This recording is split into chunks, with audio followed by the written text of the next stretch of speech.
என் பெயர் அனந்தகிருஷ்ணன், KR அனந்தகிருஷ்ணன். நான் படித்தது BSc, MSc மற்றும் MPhil. முதலாக நான் வேலைக்கு சேர்ந்தது திருநெல்வேலியில் இருக்கக்கூடிய இந்து கல்லூரி, மதுரையில் இருக்கக்கூடிய தியாகராஜர் கல்லூரியிலே பயின்றேன். அதன் பிறகு உடனடியாக மதுரை கல்லூரியிலே பணியாற்ற ஆரம்பித்தேன். மதுரை கல்லூரியிலே சுமார் 40 ஆண்டுகள் பணியாற்றினேன். இல்லவே இல்லை, இதுதான் என்னுடைய பதில். ஆனால் சூழ்நிலை இருக்கிறது அல்லவா, என்னை முதலாக அந்த PUC என்று சொல்லக்கூடிய பழங்கால 100 பேர் இருந்தார்களே, அவர்களை பார்த்தவுடனே என்னால் முடியும் என்ற கூடிய ஒரு தெம்பு எனக்கு வந்தது.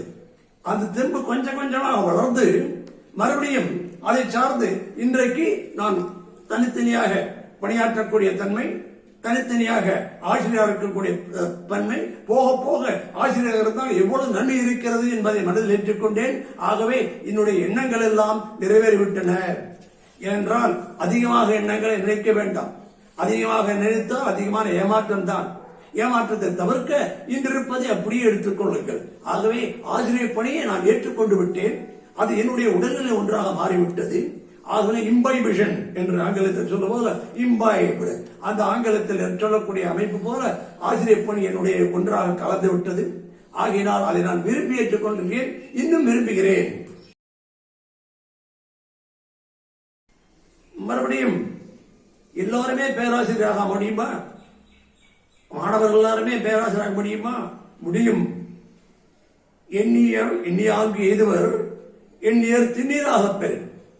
மனதிலே உற்சாகமாக நினைக்க வேண்டும். ஆகவே மற்றவர்களுக்கெல்லாம் நான் சொல்லக்கூடியது, நீங்களும் ஆசிரியராகலாம். ஆசிரியர் பணியிலே அன்றைக்கு ஊதியம் மிக குறைவு என்ற ஒரு அர்த்தம் இருந்தது. இன்றைக்கு அப்படி இல்லை. ஊதியத்திலும் நிறைய இருக்கின்றது, மகிழ்ச்சியும் நிறைய இருக்கின்றது. ஆகவே நீங்கள் ஆசிரியராக பணியாற்ற வேண்டும் என்றால் முதலில் மாணவர்களுடன் ஒன்று சேருங்கள். ஆகையினால் பணி செய்து பார்க்க பார்க்க உங்களுக்கு இன்பம், நிறைய இன்ப வரும், ஒரு சொல்ல அனுபவமாக இருக்கும். ஆகவே ஆசிரியர் பணிதான் சிறந்தது. ஆசிரியர் பணிகளிலே ஒன்று சிறந்தது போல இன்றைக்கு எப்பணியிலும் சிறந்தது ஆசிரியர் பணிதான் என்று நான் சொல்லிக் கொள்வேன். எந்த ஆசிரியர் ஆனாலும், எந்த ப்ரொஃபஸராக இருந்தாலும் அவருக்கு தேவையானது பொறுமை. இரண்டாவது அப்டேட்டிங். இன்றைக்கு என்ன நிகழ்ந்திருக்கிறது என்று தெரிந்து கொள்ள வேண்டும். அவருக்கு வேண்டிய நினைவாற்றல். ஏதேனும் ஒரு கேள்வி கேட்டால் போ என்று சொல்லாமல் சொல்கிறேன் என்று பொறுமையுடன் ஒரு புத்தகத்தை படிப்பதற்கு நிறைய நேரமாகும். அத்தனையும் சேர்த்து நம்முடைய மனதிலே அதை ஏற்றுக்கொள்வோம். பொறுமையாக அதை கற்றுக்கொண்டால் மனதிலே அப்படியே நின்றுவிடும். ஈரம் பாய்ந்த நிலம் போல அப்படியே ஈரத்துடன் இருக்கு. அதை சொல்லிக் கொடுக்க வேண்டும் அல்லவா?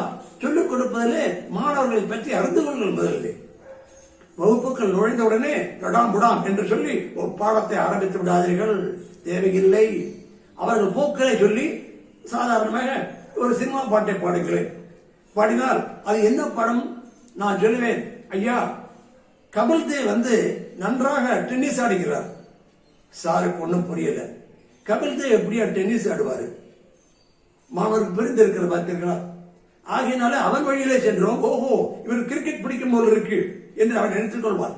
அடுத்தபடி ஒரு பாடலை பாடுவேன். இந்த பாடல் எங்கே வந்திருந்தது என்று கேட்டால் அவருக்கு புரிந்திருக்காது.